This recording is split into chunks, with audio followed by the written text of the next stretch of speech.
Your Honor, you do know it's almost midnight, right? The voice belonged to Earl, the overnight security guard, a man in his mid-50s who had worked the late shift at the Hargrove County Courthouse for 11 years and had seen plenty of judges come and go, but had never once seen one still inside the building at this hour on a Friday. He called out from the end of the marble hallway, his voice carrying easily in the emptiness, warm with the particular familiarity of a man who respected someone enough not to pretend he didn't notice the obvious. The man at the far end of the corridor did not stop walking immediately, but he turned his head just slightly enough for Earl to see the quiet half-smile that passed across his face, the kind of smile that acknowledged the hour without apologizing for it. Judge Elias Monroe was 61 years old, and he moved through that courthouse the way water moves through a landscape it has shaped over decades with a kind of gravity that was not hurried and not slow, just inevitable. His close-cropped hair had gone almost entirely silver in the last few years, and the lines around his eyes had deepened into something that on another man might have looked like fatigue, but on Elias Monroe looked more like the accumulated weight of having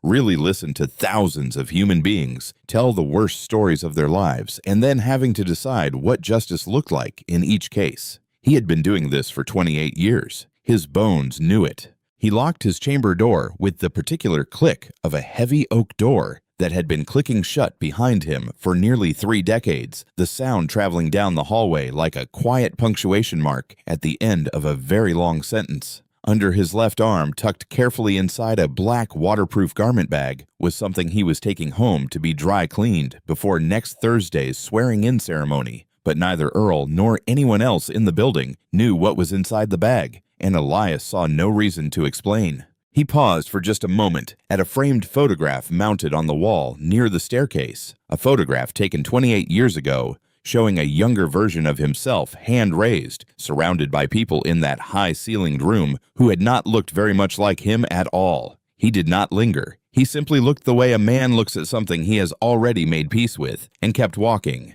The exterior door swung open, and the rain hit him immediately cold, relentless, the kind of rain that had been building all evening and now had no intention of stopping, and he stepped out into it, pulling his collar up with his free hand, moving toward the parking lot with the same unhurried certainty he brought to everything else. His car was a dark navy Cadillac CT6 parked in the reserved space closest to the side entrance, and when he slid into the driver's seat and pulled the door shut behind him, the contrast with the weather outside was almost physical. The immediate warmth of the heated seats, the soft drum of rain on the roof above him, the low, unobtrusive murmur of a classical radio station he had been listening to on this same commute for longer than he could honestly remember. He hung the garment bag carefully from the dry cleaning hook above the rear passenger window, the black bag swaying gently as he adjusted it, and then he buckled his seatbelt, checked his mirrors, and pulled out of the lot with the smooth patience of a man for whom rushing had never been a particularly useful tool.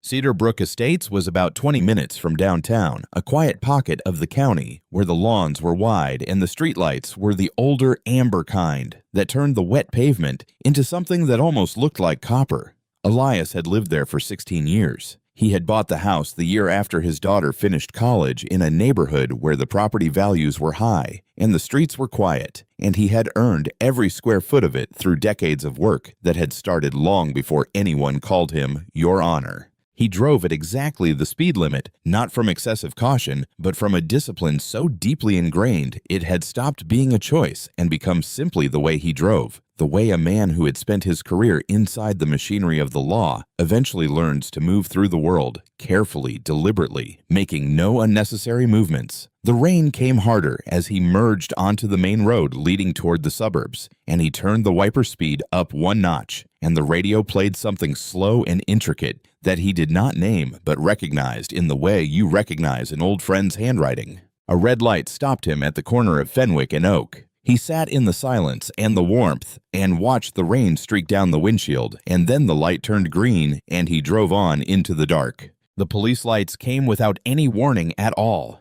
One moment the rearview mirror was showing him nothing but wet road and darkness, and the next it was filled with the violent pulsing strobe of red and blue that seemed to detonate rather than simply appear, the siren giving one short aggressive bark that was not a request and was not a warning, but was simply a command delivered from a position of assumed authority. Elias's eyes went to the speedometer, first 34 miles per hour in a 35 zone, then to the dashboard, both headlights burning, then to the small registration sticker on his windshield current renewed 6 weeks ago. He had done this check before many times on many roads, and the fact that everything was in order had never once guaranteed that a stop would be reasonable, and he knew that, and he breathed through it, and he activated his right turn signal. He pulled over, slowly, stopping the car directly beneath a street lamp, which was a deliberate choice. Light meant visibility, and visibility meant the kind of accountability that a dark stretch of road could not provide. He shifted into park, cut the engine, rolled all 4 windows down, despite the rain that immediately began blowing in across the leather seats, and placed both hands flat on the top of the steering wheel where they could not be misread. These were not the reflexes of a frightened man exactly. They were the reflexes of a man who had learned young that the difference between a misunderstanding and a catastrophe on a dark road often came down to how clearly another person could see your hands, and who had spent enough years on the bench to know precisely what happened to the men who forgot that lesson. He watched the cruiser's door open in the mirror. 2 figures stepped out into the rain. The first officer walked toward the Cadillac, the way certain men walk into rooms they have already decided belong to them, chest forward, chin slightly elevated, one hand hanging loose near his hip in a posture that was technically relaxed but carried the very specific tension of a person who has mistaken the ability to escalate a situation for the possession of actual power. He was in his early 30s with sandy blonde hair showing beneath the soaked brim of his cap, and his name tag read D. Holt in the flat white lettering of a department that had never once worried about the impression that name might one day make. His flashlight came through the driver's side window before he did the beam, cutting across the interior of the Cadillac with the particular aggression of a man using a tool to make a point, sweeping across the dashboard, across the premium leather of the passenger seat, moving to the back, lingering on the garment bag, hanging from the hook, and then returning to Elias's face and staying there too bright and too close, the way you illuminate something you intend to question before you have asked it anything. His partner hung back slightly, Officer Ryan Kowalski, 24 years old, 3 months into his first posting, with a face that still showed everything he was thinking, and hands that had not yet developed the practiced stillness of someone who had learned to perform confidence. He positioned himself near the passenger side window, his own flashlight angled low, and even in those first seconds, he looked less like a man executing a stop and more like a man watching one happen and already not being entirely certain he approved. Holt's first words through the window were not about speed, not about a signal, not about any observable traffic infraction. They were about the car itself, about the ownership of the car, delivered in the flat, casual tone of a man asking a question he has already answered in his own mind, the actual asking of it being largely a formality required before the more interesting business of confirming his assumption could begin. Elias replied evenly, his deep voice unhurried, and then asked politely precisely what the legal basis for the stop had been.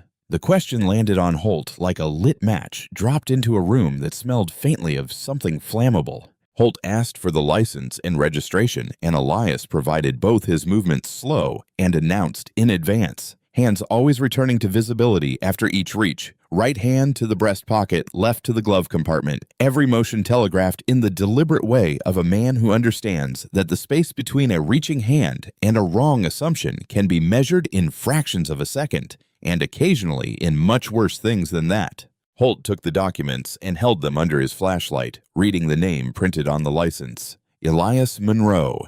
And, looking up at the man behind the wheel and looking back down at the name, and the expression on his face in that interval was the expression of a man for whom the facts on the page were failing to support the story he had already written, which was not a reason to reconsider the story, but was apparently a reason to question the facts. He turned the license over in his hand, tapped it against his knuckle once, and said the word suspicious in the specific, careful way that allowed him to mean something without quite committing to saying it. The kind of language that builds a case from the outside in piling implication on top of implication until the weight of them starts to feel like evidence even when it is not. Kowalski spoke up from the other side of the car, his voice lower than Holt's, carrying the particular quality of someone trying to be heard by one person without being overheard by another. The plates matched. The registration was clean. The car was not in any system as stolen. And Holt looked across the roof at him with the single flat look of a man who did not particularly appreciate being corrected by someone with 3 months of experience. And Kowalski went quiet, though he did not look away, as quickly as Holt probably expected him to. Holt told Elias to step out of the vehicle, and Elias declined politely in the specific language of a man who knows the difference between a request and a lawful order, and is being very precise about which one this was, making Holt commit fully to his aggression rather than allowing it to hide inside the ambiguity of implied authority. Because every word spoken on this dark road was being captured by the dash cam rolling silently on the cruiser's windshield, and Elias understood the value of making a man show exactly who he was before any audience who would later review the recording. Holt pulled the driver's side door open himself, and the freezing rain blew immediately into the warm interior of the Cadillac, and he told Elias to get out, and Elias did, slowly, deliberately rising to his full height beside the car, standing in the rain in his tailored suit, with his hands where they could be seen. And the composure he carried in that moment seemed to infuriate Holt in the particular way that dignity always infuriates people who were expecting fear. Holt ordered hands on the roof, kicked Elias's ankles wider than necessary, and conducted a rough pat-down that found nothing, because there was nothing to find, which did not appear to change anything about his certainty that there was. Holt's flashlight found the garment bag while he was leaning into the back seat through the open door, the beam moving across the empty rear passenger area and stopping on the black bag hanging from the hook above the window, the zipper having slipped slightly during the drive so that a strip of heavy fabric was just visible at the top, dark, formal, unmistakably serious in the way that fabric cut and pleated to a particular purpose always is. He pulled the bag off the hook without asking and without announcing what he was doing, dropped it onto the rear seat with a wet thud, unzipped it all the way, and then reached in and pulled out what was inside, straightening up and holding it out into the rain with one hand, letting it hang there.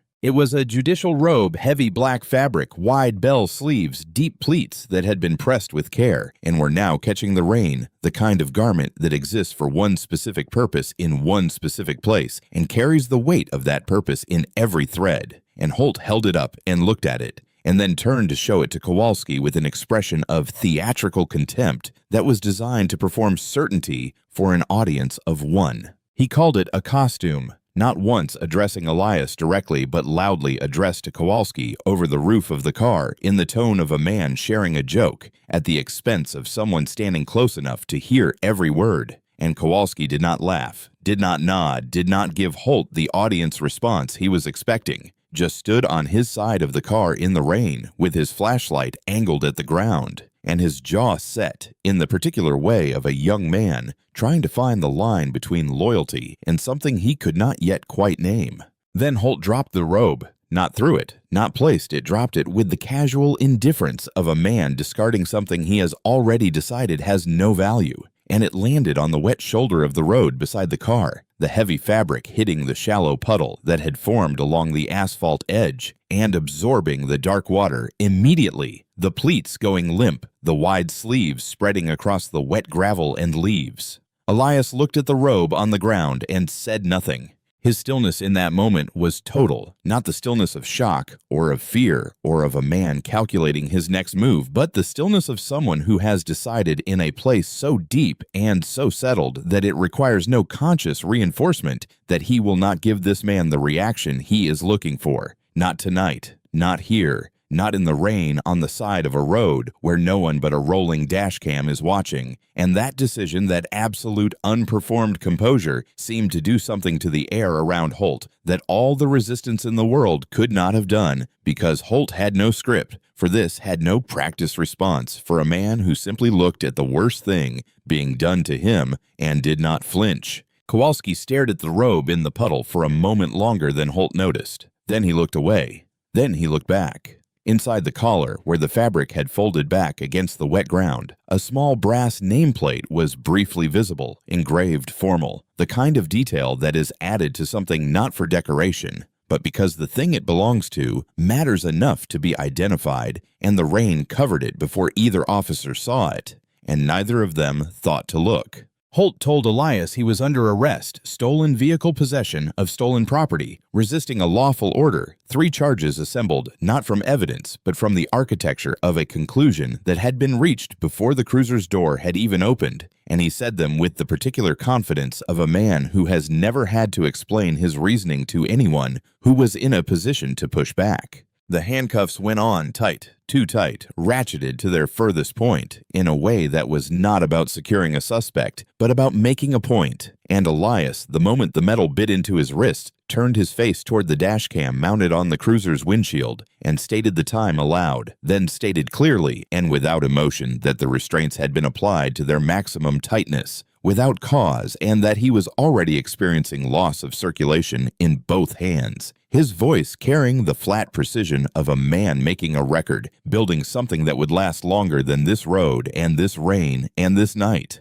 Kowalski opened the rear door of the cruiser and kept his eyes on the doorframe while Elias bent and got in, and he did not say anything. And that silence was the first time he paid a price he would not understand until much later. Inside the cruiser, Elias leaned his head back against the plexiglass partition and looked through the rain-streaked window at the scene outside Holt, already on his radio, calling for a tow truck, ordering the Cadillac impounded, and then Kowalski alone for a moment by the side of the road, picking up the judicial robe from the puddle with both hands, shaking the water off it, carefully folding it with the inexpert but genuine effort of someone trying to undo a small wrong, without drawing attention to the fact that he was doing it, and placing it back inside the garment bag. Elias watched that. He filed it away. A car approached from the opposite direction and slowed almost to a stop near the scene. A silver Volvo SUV, its headlights washing across the cruiser and the impounded Cadillac, and the man visible through the rear window, and the driver Walter Greer, 67 years old, retired architect, a man who lived 4 houses down from Elias Monroe on Cedarbrook Court and had been to his house for dinner, twice recognized the face in the police car window, and drove on.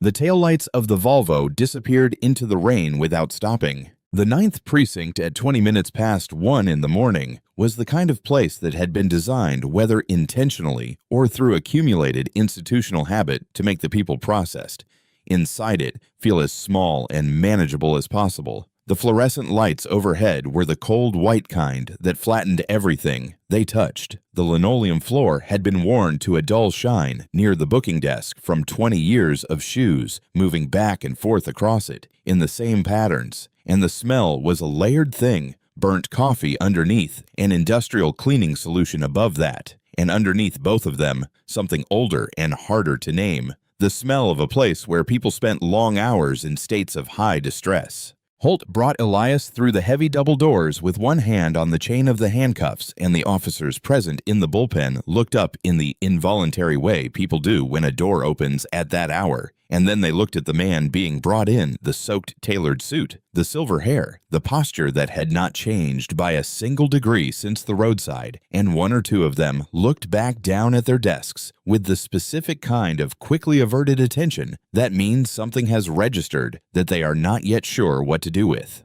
Behind the elevated booking desk sat Desk Sergeant Patricia Odom, 52 years old, 22 years on the force, a woman whose face had settled into an expression of permanent mild skepticism that had been earned, 1 booking at a time, across 2 decades of processing every variety of human situation that a mid-sized county could produce.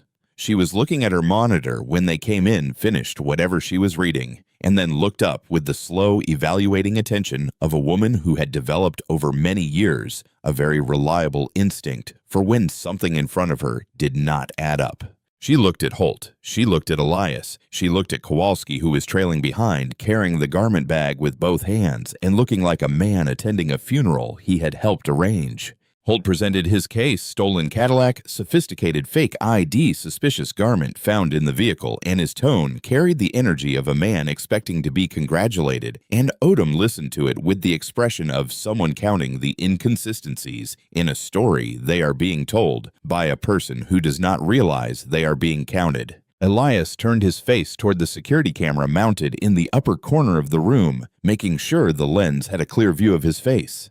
and then stated the time and formally requested that the handcuffs be loosened, citing loss of circulation and nerve pain in both hands. His voice measured and calm in the way that something measured and calm in a loud room carries further than anything being said at full volume. Odom looked at his wrists visible above the cuffs already swollen and darkened, and ordered Holt to loosen them. Holt said no, incited the alleged threat on the roadside, and Elias said nothing further, just looked back at the camera with the quiet patience of a man who has learned that some arguments are best made not by speaking, but by ensuring that everything is being recorded. Odom stepped out from behind the desk and directed Elias toward the fingerprint scanner mounted on a stand near the far wall, a live scan unit connected to the state database, and through that to the federal NCIC system. And Elias walked to it without hesitation, placing his thumb on the glass with the controlled steadiness of a man whose hands were hurting, but who was not going to allow that to show in any way that could be interpreted as resistance. Across the room, Holt had settled at a workstation and was typing quickly with the focused energy of someone composing a narrative they are satisfied with, and the sound of the keys carried in the relative quiet of the late-hour precinct, with a kind of industriousness that would have seemed productive to anyone who did not know what the narrative being constructed actually contained. He called across the room to Kowalski to log the garment into the property room as miscellaneous stolen item, and Kowalski said yeah, without moving. And Holt called it again, and Kowalski said, "Give me a minute," and did not move. Because Kowalski had opened the garment bag, he had unfolded the robe and was holding it up by the shoulders in the way you hold something up when you need to see the full shape of it. And the full shape of it was not the shape of a choir gown or a Halloween costume or any of the other things Holt had called it on the side of the road. The full shape of it was the shape of a garment that existed in exactly one context that he had seen exactly once before in his life. When he was 17 years old, sitting in a courtroom, watching a man in a robe exactly like this one decide what was going to happen to his family, and the memory of that courtroom, the weight and the formality and the absolute seriousness of it settled over him in the fluorescent light of the precinct evidence counter with a cold and clarifying certainty that made his hands go very still. He folded the robe back into the garment bag. He did not log it as anything. He set it on the counter. The fingerprint scanner ran its process, the kind that takes 30 seconds and covers more ground than most people realize pulling against criminal records and outstanding warrants. And in the case of certain cleared individuals, against state employment databases that include clearance-level information attached to specific professional categories, and Odom stood beside it, watching the loading bar with the bored patience of a woman who had watched it 10,000 times before. One hand resting on the edge of the unit, the other holding a styrofoam cup of coffee she had stopped expecting to be warm approximately 3 hours ago. The bar reached 100%. The system chimed the soft single-note chime it made when a match was found, and the results were clean and complete. And something in the quality of that ordinary sound made Odom set her coffee cup down, which was not something she normally did at this stage. She leaned forward and read the screen. Then she read it again, and this time she read it with both hands on the edge of the unit, and her weight shifted forward the way you lean into something when you need to be completely certain that your eyes are not misreading what your brain is telling you they cannot possibly be reading. The text on the screen was green and factual and entirely without ambiguity.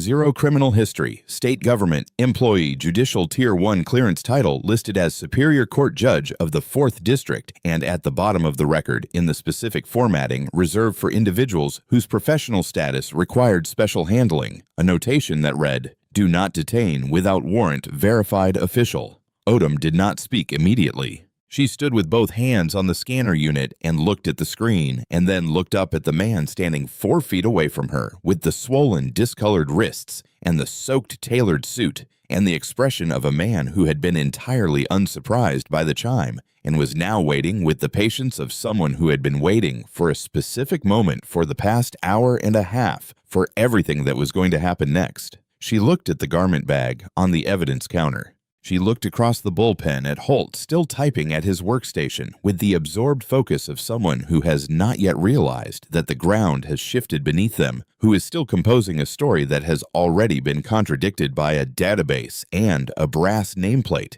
and 28 years of public record. She drew one slow breath, set both palms flat on the booking desk, and said Holt's name. He kept typing. She said it again, and the second time she said it, something in her voice changed in a way that was not louder, but was fundamentally different. Register the difference between a woman addressing a colleague and a woman addressing a situation that has already moved past the point where collegiality is the appropriate frame. And every officer in the bullpen looked up at the same moment. The collective attention of the room turning toward the booking desk with the speed and completeness of people who have all simultaneously noticed that the temperature in a room has dropped. Holt pushed back from the workstation and came across the room with his chest still forward and the remnant of his earlier confidence still in his walk, and Odom turned the monitor so the screen faced him and did not say a word and let him read. He read it. The smirk on his face did not disappear. All at once it went in stages, the way something structural fails when the load it was built to carry is suddenly removed, the expression first going uncertain, then confused, then rereading,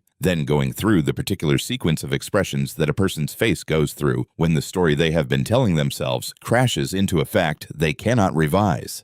And the whole sequence took perhaps 8 seconds, and in those 8 seconds the precinct was very, very quiet. Kowalski was across the room, but he had a direct sight line to Holt's face, and he watched those 8 seconds happen, and when they were over, he looked down at the garment bag on the counter in front of him and then looked away. Captain Gerald Tate came down the staircase from the upper offices at that exact moment, 53 years old, black, 26 years on the force. A man who ran the 9th Precinct with the particular combination of discipline and clarity of someone who had seen what happened to departments that didn't hold their own people to account and had decided early in his career that it was not going to happen on his watch.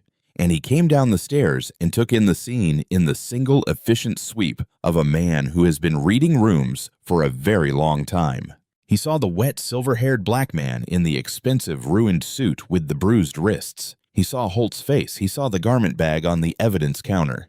He looked at Elias Monroe, and he went still in the way. You go still when you recognize someone, not casually, not in the way of a passing acquaintance, but in the way that means you know the name and the courtroom and the reputation and the 28 years behind all three. And the look that passed between the two men in that moment carried a great deal that neither of them needed to put into words. Tate crossed the room, took the keys from Odom's desk without asking, and removed the handcuffs himself. And when the metal came off, Elias brought his arms forward slowly. Not quickly, not with the urgency of someone relieved to have them removed, but with the deliberate care of someone managing pain in front of an audience he had decided would not see it performed, and the bruising on his wrist was visible to everyone within 10 feet. The kind of deep purple red that develops when metal has been in one place too long, and there was not a person in that room who looked at it and did not understand exactly how it had gotten there. Elias straightened to his full height and turned so that he could address the room, not just Tate, not just Holt, but the officers at the desks and the clerk near the filing cabinet and Kowalski by the evidence counter. And when he spoke, it was with the cadence of a man who had spent nearly 3 decades controlling the temperature of rooms filled with people who did not want to hear what was about to be said.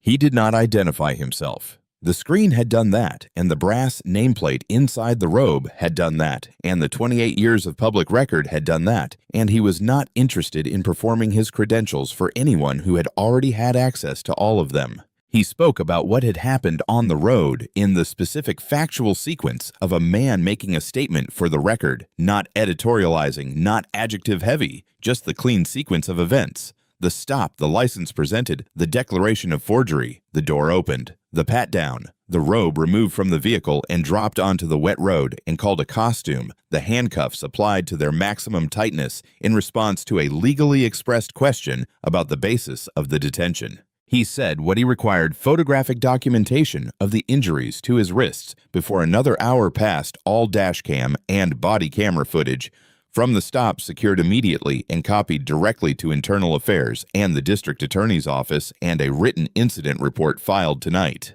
And then he said one more thing, and he said it without heat and without performance and without raising his voice even slightly, because it did not need any of those things. He said that a man who had presented valid state-issued identification, committed no traffic violation, owned the vehicle he was driving, and lived in the neighborhood where he was stopped, had been removed from that vehicle, physically restrained, and transported to a police facility because of what he looked like and what someone had decided that meant, and that this was not a mistake, born of darkness and rain and a difficult road, but a choice made by a person who had been given authority and used it to answer a question that should never have been asked. The room did not move while he said it. Then he turned to Kowalski and his voice went quieter rather than louder, the way a room gets quieter when the important part is being said, and he told the young officer without anger and without accusation that the days ahead would present him with a specific choice about what to say and to whom, and that the choice he made would define not just his career, but the kind of person he was deciding to be, and that he, Elias Monroe, believed the young man had already made that choice at some point in the last hour and a half, when he picked up the robe from the puddle, when he didn't log it, when he stood at the evidence counter and held it by the shoulders and understood what it was. Kowalski's jaw worked. After a moment, he nodded once. Holt had not spoken since reading the screen. He was standing near his workstation looking at the floor. Tate told Holt to surrender his weapon and his badge, and Holt opened his mouth and began to say something about union representation and departmental procedure, and a concept that sounded very much like qualified immunity. And Tate said the officer's name once, just the last name, just 2 syllables flat and without inflection, and did not add anything to it because the name said alone in that tone in that room with that evidence on the screen and those bruises on that man's wrists was sufficient.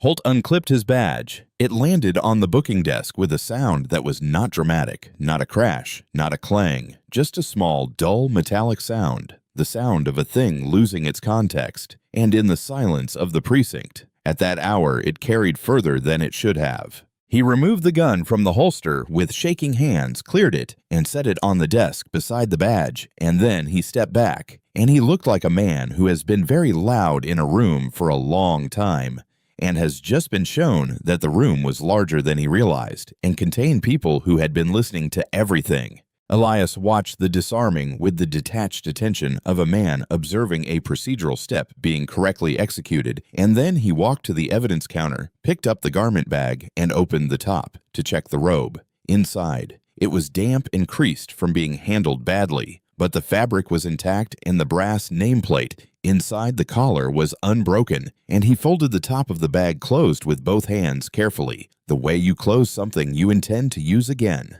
He told Tate that he had already arranged private transportation and would not require any further assistance from the department tonight. He picked up the garment bag and walked to the exit, and at the door he stopped, not to look at Holt, not to say anything additional, but to look up briefly at the security camera mounted above the door, the same camera whose footage would be reviewed, preserved, and eventually seen by a great many people. And his face in that moment was entirely composed, entirely readable, and entirely unafraid. Then he walked out into the rain. 3 days went by before it became public, and those 3 days looked like this. Elias at his desk, the morning after suit jacket hanging over the back of his chair, the marks on his wrists showing above his shirt cuffs as he wrote out a formal complaint by hand before typing it, not because he had to write it by hand, but because some things deserve the weight of a pen. Kowalski sitting in his car in the precinct parking lot for 22 minutes on Monday morning before going in and going in. Holt at home with the blinds down and his phone going to voicemail. The footage reached a journalist named Priya Anand, who covered civil rights for a regional outlet and had broken 3 significant stories about policing in the district in the previous 2 years, and she received it from a source she would never name, opened it on her laptop in her kitchen at 11 o'clock on a Tuesday night, and watched it through without stopping, and then sat for a long moment in the quiet of her kitchen before she opened a new document and began writing. The video required no narration and no editorial framing to do what it did. It simply showed a composed black man being ordered out of his own car without cause, a judicial robe being pulled from a garment bag and held up in the rain and called a costume, the camera capturing the specific contempt in the word as it was spoken, the handcuffs going on too tight, Elias's steady voice stating the time and the condition of his wrists for whatever record would eventually be made of this, and then the rear door of the cruiser closing on a man who had done nothing wrong. The story broke on a Tuesday morning. By that afternoon, 11 million people had watched the footage. What those 11 million people did with it was not uniform. It spread and fractured and reconstituted itself in the particular way that true things do when they reach a large enough audience. But 3 of those people stayed in the mind, the way specific people do when a story is real. A retired schoolteacher in Atlanta named Dolores Webb, 63 years old, who watched the video twice and then called her son, a police officer in another city, and held the phone after he answered without saying anything for so long that he asked, "Mom, you okay?" And she said, "I need you to watch something, and I need you to call me back after." A white high school principal in suburban Ohio who shared it with 3 words written above the link, "I am sorry." And a 19-year-old pre-law student at a state university who screenshotted the exact frame where Elias Monroe rises to his full height beside the car in the rain soaking wet, composed entirely unbroken, and made it her phone's lock screen because she had decided that this was what she was studying toward. The public response did not arrive as a unified thing.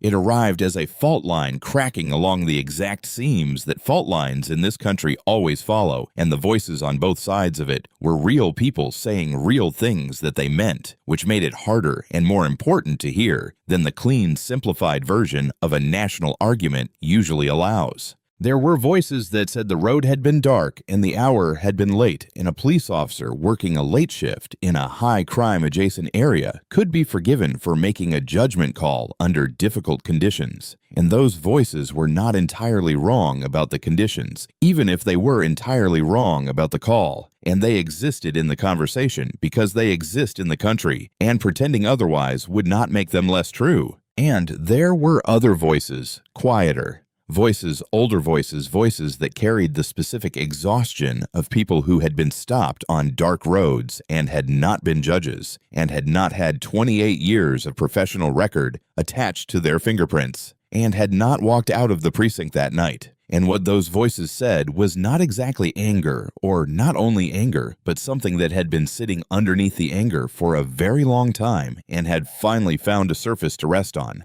The Oak Ridge Police Department issued a statement that was careful and legal in its language and said approximately nothing. And the statement became its own story almost immediately because the gap between what had happened on that road and what the statement was willing to say about it was wide enough to drive a car through. The police union issued a statement supporting Holt, citing his 5 years of service and characterizing the incident as a good faith error in difficult conditions. And 2 hours later, someone pulled Holt's service record and found 2 prior complaints, one filed 18 months ago, one filed 3 years ago, both involving black men stopped late at night in vehicles that Holt had described in his reports as inconsistent with the neighborhood. And both complaints had been marked no further action and filed and forgotten in the way that certain complaints always had been in department after department across this country, the filing itself functioning as the resolution, the drawer closing as the end of the matter. Captain Tate received a call from the mayor, and the call lasted 11 minutes. And what Tate said on his end of it could be summarized as, "Yes, and I understand, and that is not going to happen."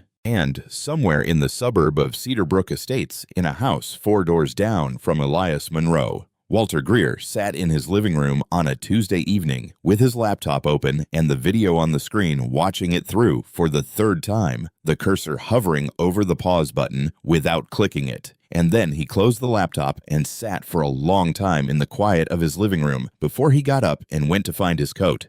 He came at 7 in the morning, 8 days after the arrest, and he came alone. No gift basket, no card, no prepared language, just himself standing on the front porch of Elias Monroe's house in Cedar Brook Estates in the early November light, wearing a barn coat and the expression of a man who has rehearsed something and then decided in the last 20 feet of a driveway that the rehearsed version was not the right one. Elias opened the door and the morning air came in around Walter cold and clear. The kind of morning that follows a long stretch of rain, and Elias looked at him and said nothing. Walter did not offer an explanation. He did not describe what had gone through his mind when he saw the face in the police car window or try to parse the particular mixture of shock and calculation and cowardice that had led to his foot pressing the accelerator rather than the brake, because he had thought about all of that for 8 days already, and he understood with the clarity that comes from sitting with something long enough to stop making excuses for it, that none of those internal workings changed the external fact of what he had done and what he had not done. He said, "I saw you. I knew it was you.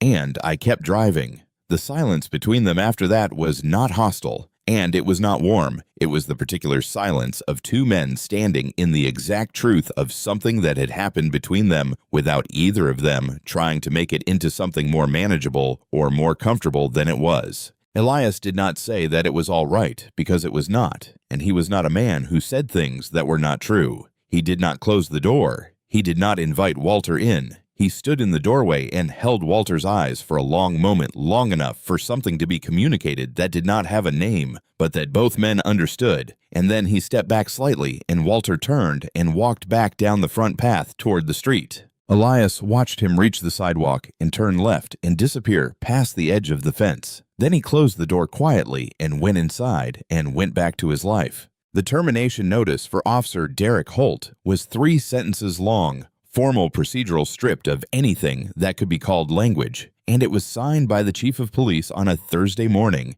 and released to the press that afternoon without a press conference, without a podium, without any of the framing that usually accompanies announcements that a department wants to control the narrative around, because by that point there was no narrative left to control, only a documented record and the decisions that followed from it. Kowalski walked into the Internal Affairs interview room on a Wednesday morning, sat down across from 2 investigators, and told them everything: the stop, the registration that matched the robe in the rain, the handcuffs ratcheted too tight, the booking where Holt refused to loosen them, the falsified arrest report being composed in real time at the workstation, and he told it in the flat consecutive way of a young man who has decided that he made one wrong choice, one night on a dark road, when he stayed quiet and opened a car door and kept his eyes on the frame, and that he is not going to compound it by making another one.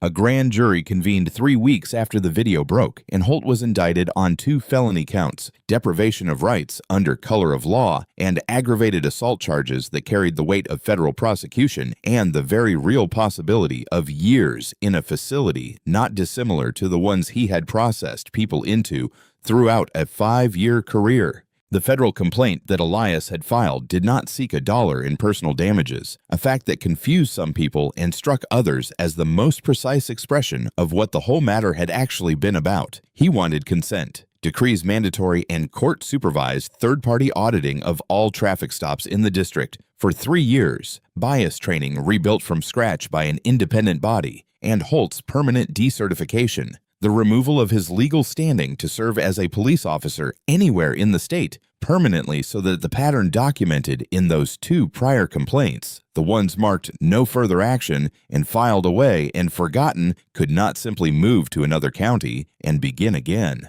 The city resisted for approximately 2 weeks, and then the mayor looked at the numbers, the polling, the upcoming election, the cost of federal litigation against the cost of compliance, and stopped resisting. And in a records office somewhere in the county building, a clerk quietly pulled the 2 prior complaints against Derek Holt, the ones filed by 2 black men on 2 separate nights, both marked "no further action," and noted them as reopened, and picked up the phone and made 2 calls to 2 people who had filed paperwork years ago and had never heard anything back. And one of those calls was answered on the second ring, and the woman who answered said yes before the clerk had finished explaining why she was calling, because she had been waiting in the particular way that people wait when they have not quite given up for a very long time. 2 weeks after the arrest on a Thursday morning in November, the sky over Hargrove County was the specific clear gray of early winter, not threatening, just clean and very still. The kind of sky that arrives after a long rain has finally moved through and left the air scoured and honest. Elias Monroe parked in his reserved spot and walked through the marble columns of the courthouse entrance and the two security guards at the metal detectors. Men who had seen him walk through this door hundreds of times looked at him slightly differently than they had before in a way that was hard to name precisely, but that felt something like the way you look at someone after you have learned something true and important about them that you had not known before, a look that was not pity and was not awe, but was something quieter and more durable than either. He went up to his chambers and closed the door, and the room received him the way it always had, the smell of old books, and the particular quality of morning light coming through the window, the neat stacks of files on the desk, the heavy chairs, the sense of accumulated seriousness that a room accumulates when the work done inside it matters. On the wooden valet stand in the corner, the garment bag hung waiting. He had sent the robe out for professional cleaning the morning after his release, and it had come back 2 days ago. Every crease pressed out, the heavy pleats restored to the precise geometry they were supposed to have, the brass nameplate inside the collar polished until the engraved letters were clean and sharp. It looked hanging there in the early morning light exactly as it was supposed to look, which was to say it looked like itself, like a thing that belonged to this room and this work and this man, like something that had not been diminished by what had been done to it on the side of a road in the rain. Elias crossed the room and opened the garment bag and took the robe out by the shoulders and held it in front of him for a moment, not looking at it with sentiment, not performing anything, just holding it with the quiet attention of a man handling something that has meaning. And he thought, without narrating the thought to himself, about a puddle and a flashlight and the heavy fabric spreading across wet gravel and the rain coming down, and the thought moved through him and did not break anything, which he recognized as the closest thing to resolution that situations like this one allow. He put the robe on. The weight of it settled across his shoulders the way it always had, substantial, purposeful, the kind of weight that is not a burden but is a reminder, a daily reminder of what the person wearing it has agreed to carry and to what standard they have agreed to be held. He zipped it closed the sound loud in the quiet room. He adjusted the collar. He looked at his reflection in the dark glass of the window and saw a man he recognized, not unchanged, not unmarked, but unbroken. His clerk knocked twice and opened the door. The courtroom was full. 23 new attorneys waiting to raise their right hands and make a promise in front of a judge about what they intended to do with their professional lives. Elias told his clerk he was ready and meant it. The courtroom rose when he entered, all of it at once, the sound of chairs sliding back and people coming to their feet, carrying the particular weight of a room that is not simply observing a formality, but is doing something it understands to be real. And he walked to the bench and took his seat, and the room sat down around him, and the silence that followed was the kind of silence that a room earns, not the silence of emptiness, but the silence of attention, of people who are present and know why they are here. He set the garment bag folded, zipped closed on the shelf beneath the bench where it was out of sight, because it did not need to be displayed to be present, and because the things that matter most in a room like this one do not generally announce themselves. He looked out at the courtroom, at the rows of young faces, the new suits worn with the particular self-consciousness of people who have not yet grown comfortable in what they have chosen to become, the hands holding documents with careful grips, the eyes moving between nervousness and something that was trying to be certainty. And he thought of all the things they did not know about the man sitting in front of them, all the things that had happened outside this room that had led to this particular morning. And he understood that they did not need to know any of it for it to be present in the room, because that was how these things worked, not announced, not performed, just carried the way. Weight is always carried in the body, in the work, in the daily, returning to a place and doing the thing that needs to be done. He picked up the gavel. The brass nameplate inside the collar of the robe catches no light. Where it rests in the dark, beneath the bench, it is simply there, solid warm from his body. The engraved letters, familiar and specific, the Honorable Elias Monroe, Superior Court, 4th District, a name that was on a road in the rain 2 weeks ago and is here now unchanged. 2 blocks from the precinct, a rookie officer named Adriana Castillo pulls over a car driven by an elderly black man in a winter coat on a Thursday morning. And before she approaches the window, she stops and calls for backup. Not because she has cause to fear what is inside the car, but because someone told her once, a training officer she will remember for the rest of her career, that the person you underestimate is always the one who changes your life. And she does not want to be the kind of officer who has to learn that lesson the hard way. The gavel comes down. The room settles. 23 hands rise together into the morning air, and 23 voices begin to speak the words of a promise that this country is still imperfectly and painfully and with great effort trying to keep. The work begins again. If this story moved something in you, if you saw yourself somewhere in it, in the rain, in the precinct, in a car that kept driving, share it with someone who needs to hear it, and subscribe to our channel for more stories about the people who refuse to be made smaller than they were.